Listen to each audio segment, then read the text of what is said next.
Hello and welcome to the Essex Boys Murder Case part 58. Before watching this video, I recommend watching part 4 onwards on YouTube first, as these videos are all about the key individuals and the murder victims movements on the day of the 6th of December 1995. A quick mention to the Facebook page called The Real Essex Boys Murder Club. If you're interested, please feel free to join, as some great people on there with a lot of knowledge on this subject.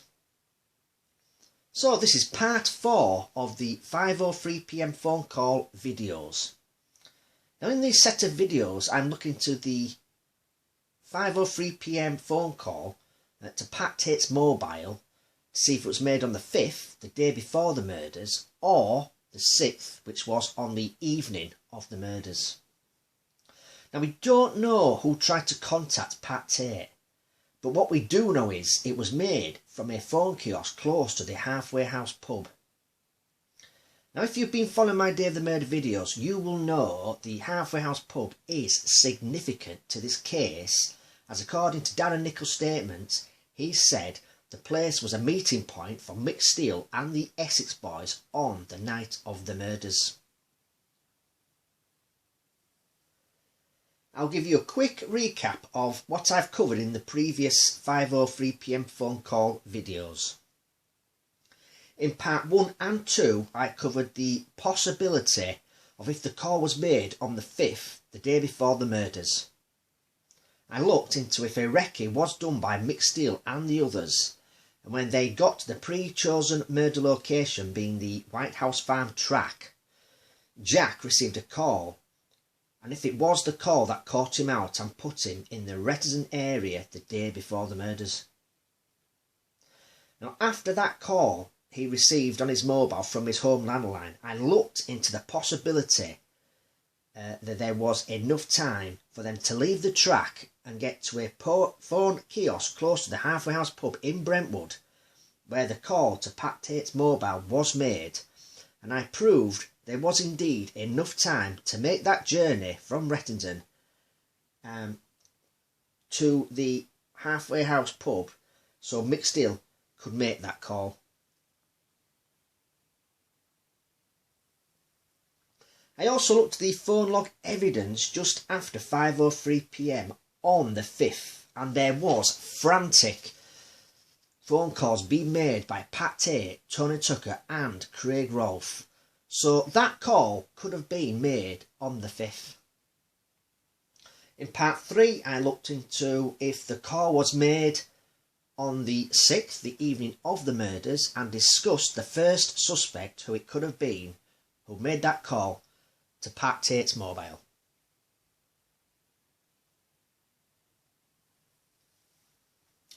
So on with part 4 of these 5:03 PM phone call videos, and I'm going to discuss the second suspect.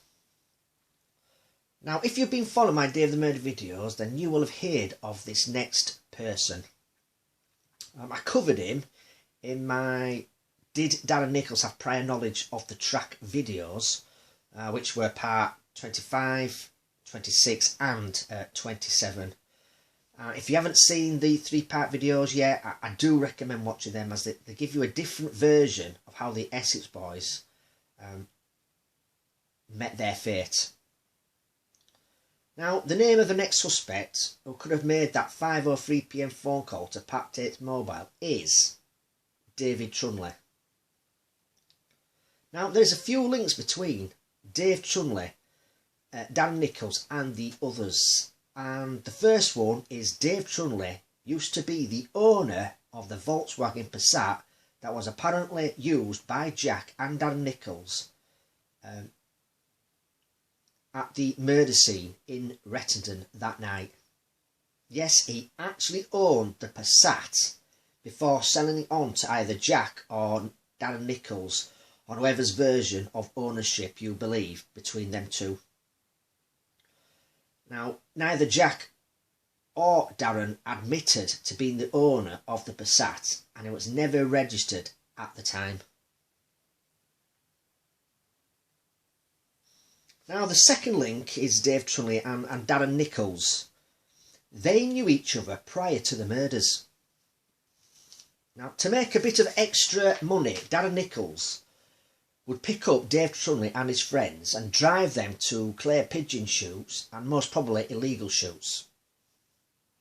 Also, farmers would rent part of their land to gaming shoot parties, so Darren Nichols could have driven them to these events too.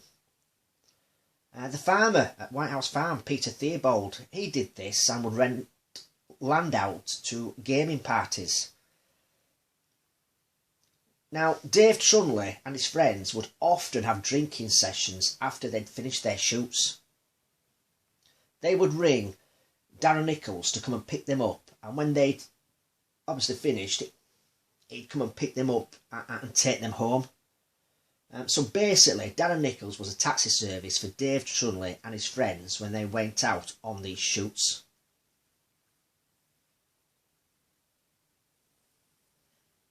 Had Dave Trunley and his friends ever used Peter Theobald's land for shooting events? If so, he would know the layout of the land. With Darren Nichols being the taxi service for Dave Trunley and his friends, he would know about White House Farm and the track where the Essex Boys were murdered.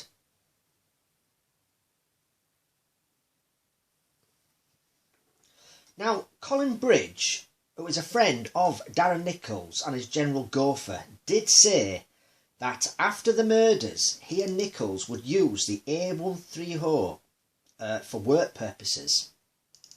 And on one occasion, whilst driving along this country road, Nichols mentioned to him that as they drove past the White House Farm track, that he told him that's where the Rettendon Range Rover murders took place. Now, Colin Bridge thought it was a bit strange that Darren Nichols would know the exact place, as when you've driven past, you can easily miss it. You'd probably have to know it was there to talk about it. I mean, if you're driving, 60 miles an hour, and you're driving on this country lane, you could drive past that farm. You could see the farm, but as you pass that, you're not forced to see that track.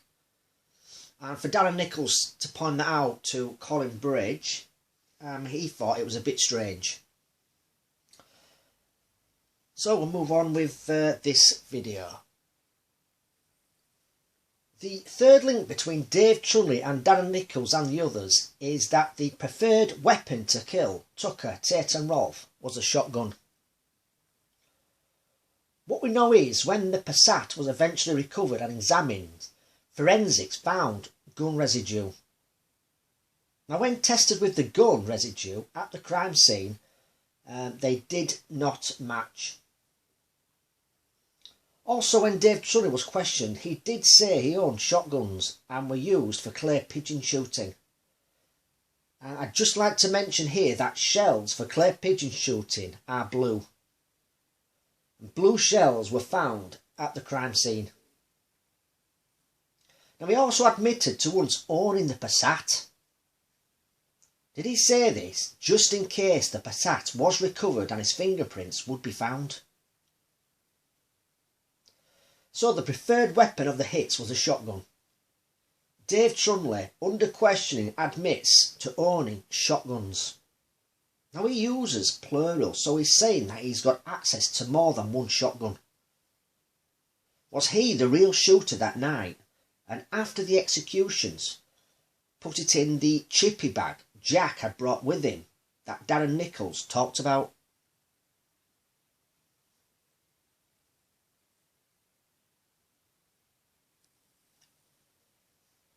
Mick Steele did ask Darren Nichols if he knew anyone who had a shotgun, and a traveller did turn up on Darren Nichols' doorstep offering to sell him one. Now, Nichols told the traveller to wait at the door whilst he rang Mick Steele. Now, according to Nichols, Mick said he didn't need one anymore. Had Mick already done a deal with Dave Trunley? Was he going to be paid to take out the Essex Boys using one of his own shotguns? Also, if they were for anything to go wrong and any of the Essex Boys survived, there wouldn't be any comebacks because none of them knew Dave Trunley. Through Darren Nichols and Mick Steele, bring Dave Trunley into his plans to execute the Essex Boys.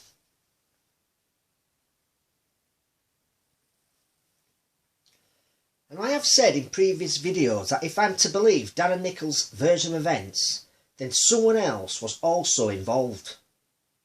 I mean, they turned up here at the Halfway House pub car park on the 5th, the day before the murders, if a final recce was done. And they were here prior to Mick, Jack and Darren Nichols turning up. Was this other person Dave Trunley? Was it his job to arrive here at 5 PM and make that call from a payphone kiosk to Pat Tates mobile to tell him Mick's running late, but he's on his way and should be at the meeting point at around 6:15 PM-ish? Did Mick not want any more phone contact with Pat or Tony in the last few hours of their deaths? Now, if he came alone to this pub car park, what vehicle did he use? Did he own the white van that was seen by a witness leaving the track at about 7:10 PM on the night of the murders? Is that why the gun residue from the crime scene and the Passat didn't match up, because the real killer used his own vehicle and took the murder weapon with him? And once the Passat turned up at this pub car park, they then set off to Retterton. Dave Trunley set off and followed them in his vehicle to the pre-chosen murder location.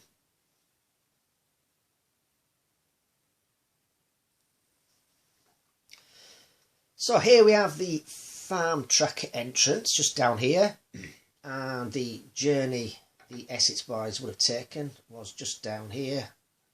Then I turned right and stopped just about here where the 5-bar gate is. Now, did Dave Trunley go down the farm track prior to the Essex Boys turning up and park over here? Now, this is another track that leads somewhere else, and it can be hidden. Now, did Dave Trunley park up here and then walk down to the 5-bar gate down here and get into position in the bushes to the right hand side just over here? Did he meet Jack here and they walked down to the 5-bar gate and Dave Trunley closed the gate and used a set of keys to padlock the gate so the Range Rover would come to a halt? Mick Steele would offer to get out of the Range Rover to open the gate, and when he heads towards the gate, he's deliberately left the back passenger door open so Dave Trunley can sneak over from the bushes and begin the executions. Now, you're probably thinking, how did Dave Trunley get hold of a set of keys to shut the gate and then padlock it? I will give you an explanation as to how he could have had a set of keys.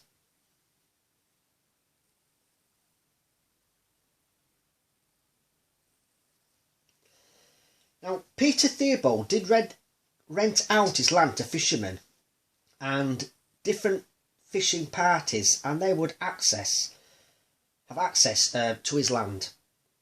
The keys were for the padlock on the 5-bar gate where the Essex Boys were executed.